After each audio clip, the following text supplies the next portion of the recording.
அனைவருக்குமே வணக்கம். சற்று முன் கிடைத்திருக்கக்கூடிய ஒரு மிக மிக முக்கியமான செய்தி ஒன்று வெளியாகியுள்ளது. சற்று முன் செந்தில் பாலாஜி வழக்கில் திடீர் திருப்பம். அமலாக்கத்துறை அடுத்தடுத்து ஆக்ஷன். தம்பியை தட்டி தூக்கிய சம்பவம் மொத்தம் முடிந்தது. இது மாதிரி பார்த்தீங்கன்னா செய்திகள் வெளியாயிருக்கு.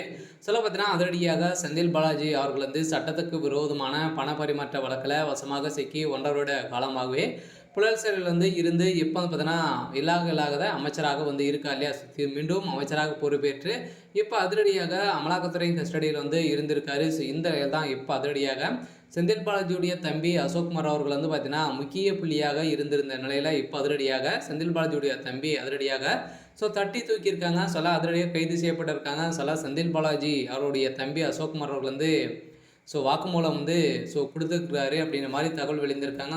மொத்தமே திமுகவுடைய கதை மொத்தமாகவே முடிந்திருக்கு. இந்த நிலையில் தான் இப்போ முதல்வர் ஸ்டாலின் கைது செய்யப்பட வருது உறுதி அப்படின்ற மாதிரி நிரூபணமாக இருக்குது. இதை பற்றி இந்த வீடியோவில் நம்ம முழுமையாக பார்க்கலாம். அதுக்கு முன்னாடி நம்ம சேனலுக்கு இப்போ தான் நீங்கள் முதல் முறையாக வந்திருக்கீங்க அப்படின்னா மறக்காமல் நம்மளுடைய சேனலை சப்ஸ்கிரைப் பண்ணி சப்போர்ட் பண்ணுங்கள்.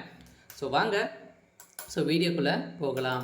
பார்த்தீங்கன்னா சட்டவிரோத பண பரிமாற்ற தடை வழக்கின் சட்டத்தின் கீழ் முன்னாள் அமைச்சர் செந்தில் பாலாஜி, சகோதரர் அசோக்குமார் உள்ளிட்ட 13 பேருக்கு கூடுதல் குற்றப்பத்திரிகை நகல் வழங்கப்பட்டது. இதையடுத்து வழக்கின் விசாரணை ஜூன் 23ஆம் தேதிக்கு தள்ளி வைத்திருந்த நீதிபதிகள் முன்னாள் அமைச்சர் செந்தில் பாலாஜிக்கு எதிராக அமலாக்கத்துறை தாக்கல் செய்த சட்டவிரோத பணப்பரிமாற்ற தடை வழக்கு சென்னை முதன்மை அமர்வு நீதிமன்றத்தில் விசாரணையில் உள்ளது. இந்த வழக்கு முன்னாள் அமைச்சர் செந்தில் பாலாஜிக்கு எதிரான கடந்த ஆண்டு அமலாக்கத்துறை குற்றப்பத்திரிகை தாக்கல் செய்திருந்த நிலையில் கடந்த ஜனவரி மாதமே கூடுதல் குற்றப்பத்திரிகை தாக்கல் செய்யப்பட்டது. அதில் முன்னாள் அமைச்சர் செந்தில் பாலாஜி மற்றும் அவரின் சகோதரர் அசோக்குமார் அவர்கள் பார்த்தீங்கன்னா செந்தில் பாலாஜி முன்னாள் உதவியாளர் பி சண்முகம் உள்ளிட்ட 13 பேர் மீது குற்றப்பத்திரிகை தாக்கல் செய்திருந்த நிலையில் இந்த தாக்கத்தின் அடிப்படையில் இக்குற்றப்பத்திரிகையுடன் சுமார் 50,000 பக்கங்கள் கொண்ட ஆவணங்கள் காகித வடிவில் குற்றம் சாட்டப்பட்டவருக்கு வழங்கப்பட்டது.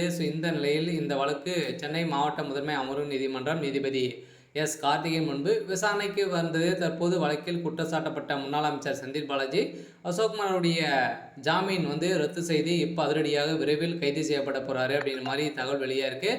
இருந்தாலுமே இதில் முக்கிய புள்ளியாக முதல்வர் ஸ்டாலின் அவர்களும் சிக்கியிருக்காரு. இந்த வேளையில் தான் அதிரடியாக செந்தில் பாலாஜி அவர்களும் அவருடைய தம்பி அசோக்குமார் அவர்களும் பார்த்தீங்கன்னா கைது செய்யப்பட்டாங்க அப்படின்னா அவர்கள் கொடுக்க வாக்குமூலம் கொடுத்தாங்க அப்படின்னா அதிரடியாக செந்தில் பாலாஜியுடைய கதை ஒட்டுமொத்தமாக முடிய போகுது. சரியாக பார்த்தீங்கன்னா முதல்ல ஸ்டாலினுடைய மொத்தமும் முடிய போகுது.